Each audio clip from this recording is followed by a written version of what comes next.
Tomboy saat remaja, sosok pemimpin daerah ini sekarang jadi panutan banyak perempuan karena ketangguhannya.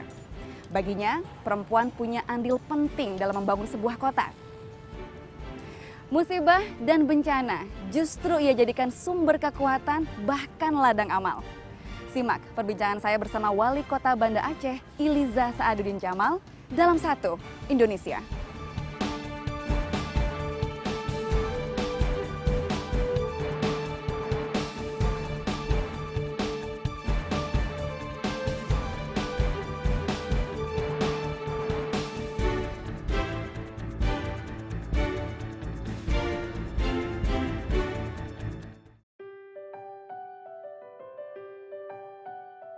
Musibah tsunami yang meluluh lantakan Banda Aceh membuatnya putus asa hingga ia ingin mengakhiri karir politiknya. Namun, semangat untuk bangkit membuat kiprahnya melejit. Tampuk kepemimpinan kota Banda Aceh berada di tangannya, Iliza Saaduddin Jamal. Sebagai wali kota, ia ingin Banda Aceh jadi kota madani. Hukum syariah ia galakan demi mengembalikan marwah kota sebagai pusat keislaman Nusantara. Konsep pembangunan kota ia rancang dengan melibatkan peran maksimal perempuan. Agenda rutin yang ia gagas adalah Musrena, Musyawarah Rencana Aksi Perempuan. Wadah kaum hawa salurkan aspirasi. Memang dari awal kepemimpinan beliau, ingin perempuan itu menjadi terlibat di mana-mana dan mereka menjadi aktif, tidak hanya menjadi perempuan atau masyarakat kelas 2 di tingkat desa yang tidak terlibat di mana-mana. Ketika bapak-bapak mungkin hanya memikirkan tentang fisik, bangunan-bangunan fisik, tapi di ranah ibu-ibu ketika ada Musrena, kami lebih berpikir tentang program-program jangka panjang yang itu sebenarnya sangat menyentuh baik itu laki-laki, perempuan dan apalagi anak-anak gitu.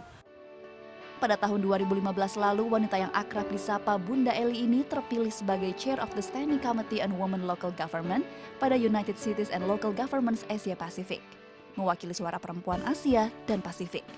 Atas dedikasinya, Iliza masuk jajaran 10 bupati dan wali kota terbaik di Indonesia dalam ajang Jawa Post Group Award. Namanya bersanding dengan wali kota Surabaya Tri Risma Harini dan wali kota Bandung Ridwan Kamil. Di era kepemimpinannya pula, Banda Aceh dianugerahi beragam penghargaan. Di antaranya, Badan Kepegawaian Negara Award 2016, kategori inovatif sekabupaten dan kota di Indonesia.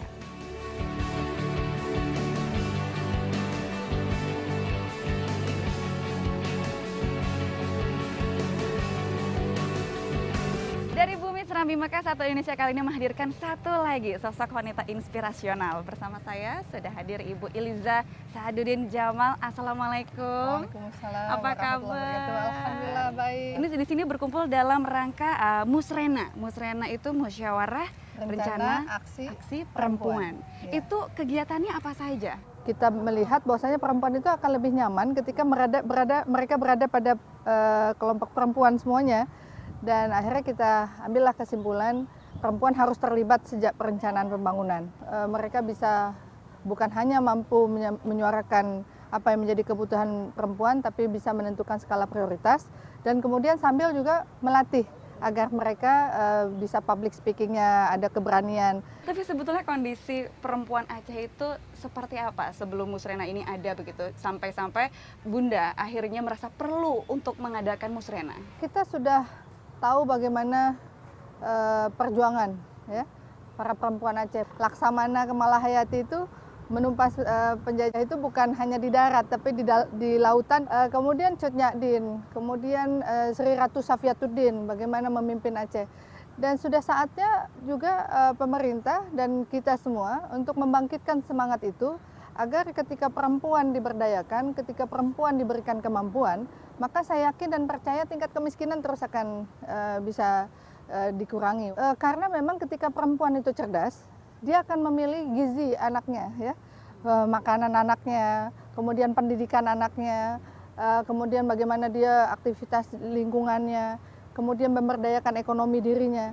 Karena ketika perempuan memiliki kemampuan ekonomi, yang akan dia pikirkan yang pertama adalah keluarganya, anaknya, keturunannya, gitu ya. Jadi ketika kita mengajak perempuan, ayo kita berubah nih, kita bergerak nih untuk lebih maju, untuk lebih baik gitu. Nah, saya mencoba untuk memberikan kayak keyakinan kepada bapak-bapak ya. Ternyata konsep gender ini bukan persoalan perempuan tuh harus di depan, bukan gitu. Ternyata kebutuhan perempuan, ternyata kebutuhan istri saya, kebutuhan anak perempuan saya, kebutuhan masyarakat saya yang tadinya menganggap ini konsep gender ini konsep dari luar gitu. Tapi begitu kita sampaikan, ternyata ini Islam.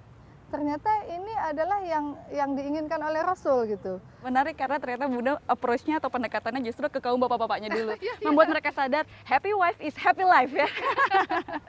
Nah, berbicara soal hukum syariah tadi ini Bunda, karena mungkin ketika Bunda membawa konsep seperti ini ke forum yang lebih luas begitu atau internasional, mungkin banyak menganggap ketika hukum syariah ini diterapkan, ada anggapan bahwa kemudian perempuan jadi lebih banyak keterbatasan. Bagaimana Bunda menjelaskan kepada mereka bahwa hukum syariah yang diterapkan di Aceh atau khususnya Banda Aceh ini itu sebetulnya mendukung perempuan? Ya nggak usah panjang-panjang bicara. Tinggal bilang saya ini wali kota dan saya perempuan. Nah ini sih syariah. Jadi syariah nggak pernah menghambat kemajuan, nggak pernah menghambat perempuan ya. Yang dipahami oleh kebanyakan orang begitu, imam itu adalah ya laki-laki gitu kan. Tapi posisinya itu kan di rumah. Asbab nuzul turun dalam Al-Quran itu kenapa kan ada penjelasannya. Jadi jangan diambil ayat itu hanya sepotong, diartikan sesukanya, tetapi tidak ada penjabaran secara menyeluruh. Padahal di sosial masyarakat tidak begitu. Allah kan hanya melihat orang yang takwa. Kan Allah nggak bilang laki-laki yang takwa, perempuan yang takwa. Kan manusia ini siapa hamba Allah yang bertakwa? Mau dia perempuan, mau dia laki-laki. Ada nggak sih mungkin perempuan atau sekelompok lah gitu protes, Bunda kok di Banda Aceh ini nggak kayak kota yang di Aceh lainnya sih, kok di sini keras banget? Nggak ada. Karena ekspektasi perempuan justru bahagia. Oh iya. Jadi saya juga sangat luar biasa ya. Orang-orang tua dari luar Banda Aceh nih udah mulai memilih memberikan sekolah anaknya di Banda Aceh. Mereka mengatakan kami lebih nyaman, anak kami lebih terjaga. Saya juga heran ketika dilakukan survei, ternyata keinginan masyarakat terhadap penegakan syarat itu di atas 90%. Hal yang luar biasa ya ketika akhirnya masyarakat bisa memahami bahwa aturan itu bukan untuk mengekang tapi untuk melindungi. Itu dia. Baiklah Bunda Iliza masih akan berbagi inspirasi untuk satu Indonesia. Jangan kemana-mana. Tsunami. Ya. Semua orang saya yakin tidak ada yang tidak merasakan putus asa waktu itu. Termasuk Bunda. Ya. Katanya sempat juga down banget. Iya. Saya sempat minta berhenti gitu. Saya minta berhenti dari anggota DPR. Saya bilang, buat apa saya jadi anggota DPR lagi? Toh orang yang dulu sama saya, yang pilih saya, yang bantu saya udah pada meninggal gitu.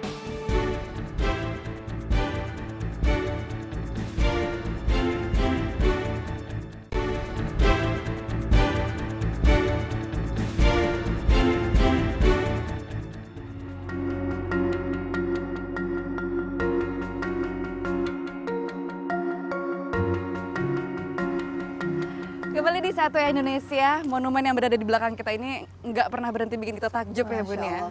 Tsunami. Ya. Semua orang saya yakin tidak ada yang tidak merasakan putus asa waktu itu.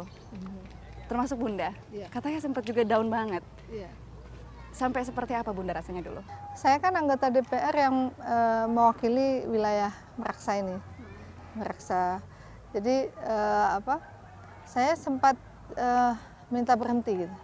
Saya minta berhenti dari anggota DPR. Saya bilang, buat apa saya jadi anggota DPR lagi? Toh orang yang dulu sama saya, yang pilih saya, yang bantu saya udah pada meninggal. Gitu. Sampai satu hari saya bilang sama suami saya untuk berhenti.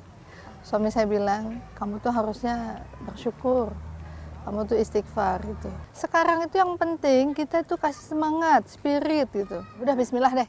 Nah, kemudian juga tentang recovery-nya pasca tsunami. Banyak sekali yang mengapresiasi Aceh, terutama Banda Aceh kan yang paling parah gitu Bunda. Nah, Bunda juga kemudian diundang ke banyak negara untuk bicara itu di forum yang sifatnya kelas dunia gitu. Sebetulnya kalau boleh tahu, apa yang dilakukan pemerintah? Jadi strateginya adalah yang pertama bagaimana kita menyiapkan lahan-lahan. Yang kedua, kalau untuk infrastruktur fisik ya. Yang kedua, kita mempersiapkan rencananya. Jadi anggaran APBD itu kita bebasin lahan sama siapin rencana.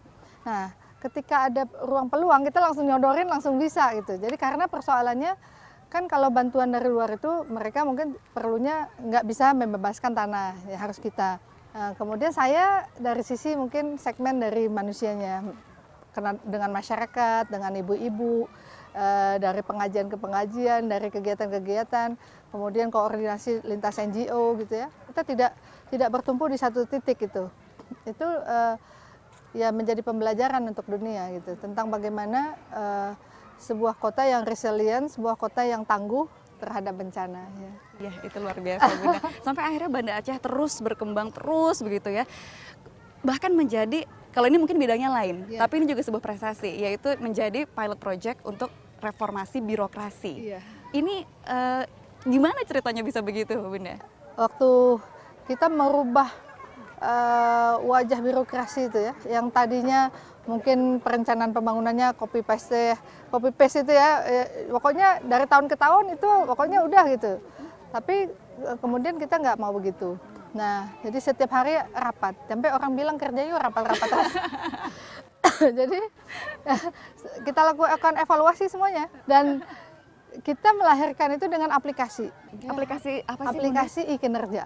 Nah, e-kinerja ini punya moto, tulis yang Anda kerjakan, kerjakan yang Anda tulis. Maksudnya? Jadi semua yang mereka kerjakan, mereka tulis. Report. Jadi yang mereka tulis, mereka harus kerjakan. Oke. Gitu. Dan itu dinilai. Dan ini adalah birokrasi, bagaimana membangun kepemimpinan yang adil. Adil itu kan bukan harus merata, tapi secara proporsional. Jadi siapa yang bekerja lebih, ya dia dapat lebih. Siapa yang bekerja ya itu ya dia dapat kurang, ya nggak dapat gitu ya. Secara real time saya bisa tahu si ini ngerjain apa, lagi ngapain, dengan siapa ketemu. Real time, caranya Real pakai time. apa? Ya kan dia aplikasi. Oh, saya bisa lihat dari reportnya. Oh iya dia ketemu apa. Pakai gadget. Kayak gadget. Saya pernah tuh kan nggak sadar tuh, Iya. para kepala SKPD nggak sadar saya memantau melalui ini saya ya. Saya di Jakarta, saya bilang besok rapat ya. Iya. Terus waktu jam rapat itu saya buka kan kelihatan di ruangan tuh. Saya tanya, Pak Asisten udah mulai rapat nih. Sebentar lagi Bu gitu. Oh ya, udah rame yang datang. Udah Bu gitu.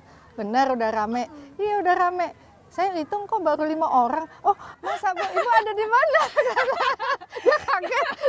Saya ketawa kan. Emang mereka nggak tahu Bunda ada gadget? Tahu, tapi kan nggak sadar. Setiap aplikasi atau kebijakan atau program yang berhasil kami hasilkan itu ternyata mendatangkan banyak orang belajar ke Banda Aceh.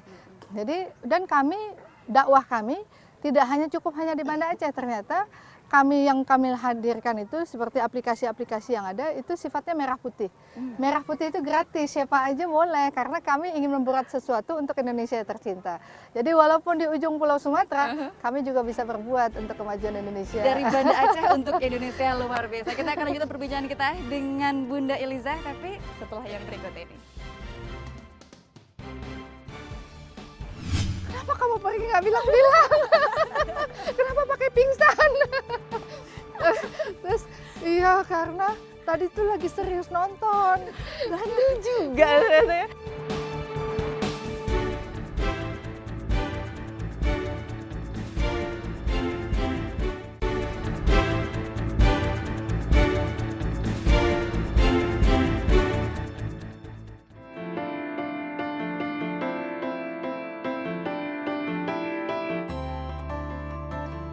Bunda ini sering bilang kalau perempuan ya di luar boleh menjadi seorang pemimpin, tapi ketika di dalam rumah tetap kepala rumah tangga adalah suami. Iya. Nah, saya penasaran sekali, menurut Bunda sampai di mana batas perempuan untuk menjadi pemimpin, tapi dia tetap berada di lingkup kepatuhan pada kodrat. Saya sebagai istri, walaupun saya ikut organisasi, ikut apapun itu, menjadi wali kota seperti hari ini, tapi setiap ada suami saya pasti lebih hormati pada suami saya itu. Apa yang ingin Bunda capai waktu itu dengan menjadi seorang politisi? Apa yang ingin dicapai, terutama sebagai seorang perempuan juga gitu? Saya kan ingin juga bermanfaat gitu, keberadaan saya biar bisa dirasakan manfaatnya dari apa-apa yang saya miliki gitu. Dari pertemuan-pertemuan ringan, mungkin diskusi walaupun itu masalah baju, mungkin bagaimana matchingin warna, terus makanan. Tapi kemudian juga akhirnya saya yang tadinya saya tidak paham ya, ternyata perempuan itu banyak persoalan yang harus ditangani, yang harus diperhatikan. Kalau saya hanya jadi maksudnya ibu rumah tangga biasa atau perempuan yang tidak ikut keaktifan di tengah masyarakat, mungkin yang saya pahami hanya persoalan saya sendiri gitu. Tapi ketika Bunda untuk fokus begitu ya di politik mantap, sempat ada proses apa ya, harus merayu suami dulu nggak? Oh enggak. Enggak. Sebetulnya kalau proses yang awal-awal ya, iya dia mempelajari saya bagaimana saya ada bersosialisasi di partai itu, dan dia percaya. Akhirnya setiap saya minta izin langsung, ya udah deh saya anterin, nanti saya jemput gitu. Terus Bunda kan sibuk nih kemana-mana, sering juga keluar negeri, harus jadi pembicara segala macam. Anak-anak, gimana menebus waktu untuk mereka? Masya Allah, memang kalau anak-anak itu ya, saya tuh yang sama anak-anak selalu dekat, selalu berkomunikasi. Dan komunikasi saya tuh, alhamdulillah tuh anak saya tuh sekarang mereka tuh sebetulnya nggak sering sama saya. Ya. Pasca tsunami kita berpisah, anak-anak ke Medan. Ya. Anak-anak ke Medan saya pulang, kemudian mereka besar di sana, sekolah di sana dari usia kecil karena tsunami.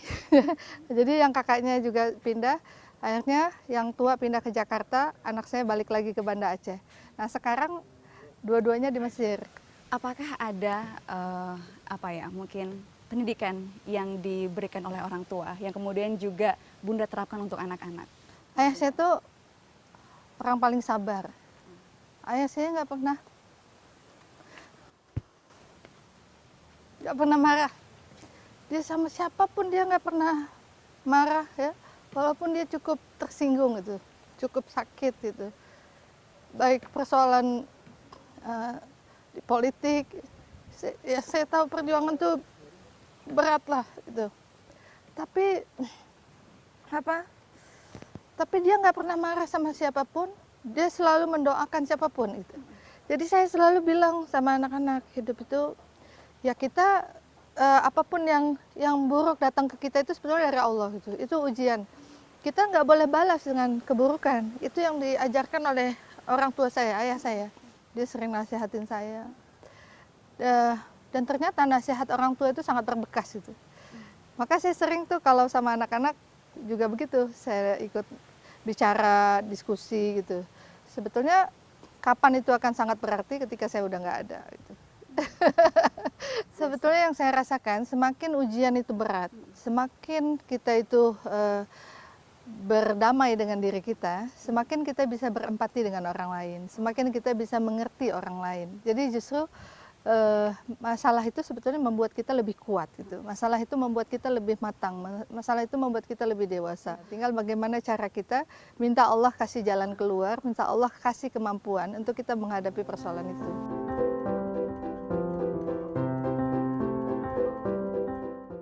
Kalau di rumah ini beliau tetap sebagai ibu yang benar-benar patuh pada suami, dan saya melihat juga kondisinya terhadap anak-anak juga nggak pernah terlupakan, jadi waktunya cukup. Ya kalau beliau dengan suami ya selalu manja, artinya dengan anak-anak kita keluarga selalu ya artinya kalau di rumah itu ya memang saling berbagi ya. Dulu waktu kecil dia juga pemberani, sangat pemberani. Dia juga kalau dia keinginan sesuatu, dia kepingin belajar, dia betul-betul tekun belajar. Dan dia suka bertanya, siapapun kepada orang-orang dia suka bertanya. Misalnya dia ada satu orang yang ahli di bidangnya, dia terus bertanya tentang sesuatu, akhirnya dia betul-betul bisa menguasai. Bunda, tadi kita juga sudah berbicara soal anak-anak, soal masa muda. Saya punya sesuatu untuk Bunda. Aha!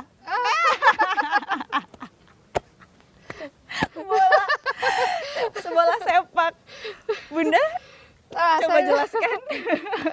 Saya ini perempuan, ya, tapi perempuan yang tomboy gitu. Jadi saya itu tomboy banget waktu kecil.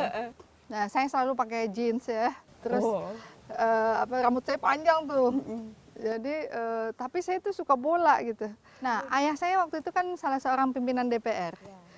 Kalau pas waktu pertandingan sepak bola, itu kan ada undangan ya. Jadi VIP. Terus saya ambil tuh undangannya. Nggak bilang-bilang? Nggak bilang. Oh. Saya nggak bilang kan, itu undangan ya. Ya saya ambil aja gitu. Saya tahu ayah saya nggak datang. Saya langsung ambil topi, rambut saya kuel, taruh di atas, saya pakai jeans, saya pakai jaket, saya pergi. kayak cowok. Nyamar Tapi pernah sekali itu saya tuh sial banget tuh waktu itu. Jadi lagi saya seru-serunya nonton bola, Persiraja kalah, saya pingsan. Saya Setelah itu terbongkar penyamaran, ayah Aduh. malah marah. ayah enggak, ayah saya lihat gitu, ayah saya tahu dia saya suka bola gitu. iya? Saya bilang, kenapa kamu pergi nggak bilang-bilang? Kenapa pakai pingsan? Terus iya karena tadi tuh lagi serius nonton. Bantu juga ternyata. Oke Bunda, aku pengen satu tips dari Bunda, terutama itu mungkin untuk perempuan yang ingin menjadi seorang pemimpin. Apa yang harus, karakter seperti apa yang harus mereka punya, mental seperti apa yang harus mereka siapkan Bunda untuk perempuan? Pesan saya, berdamailah dengan diri sendiri dan kemudian harus mampu mengikuti apa yang ada dalam hati kita. Jangan hidup semau-maunya kita, hidup semau-maunya Allah. Insya Allah apapun itu akan berdampak baik bagi kehidupan kita masa depan. Kalau kita disuruh memimpin, insya Allah tentu kita sudah membawa harmonisasi dari diri kita, dari keluarga kita, dan harmonis itu bisa ada di tengah-tengah masyarakat. Insya Terima Allah. kasih Bunda sudah menularkan semangatnya untuk kita ya, karena Insya tidak Allah. banyak yang akhirnya bisa berdamai dengan cobaan yang berat, Betul, justru itu menjadi sumber kekuatan. betul. Itu dia. Insya Demikian Allah. Satu Indonesia kali ini. Siapa lagi tokoh inspirasional yang akan kita ajak bincang-bincang? Saksikan terus Satu Indonesia minggu depan. Saya Rahma Hayudindia. Sampai jumpa. Bunda, makasih banyak. Terima kasih.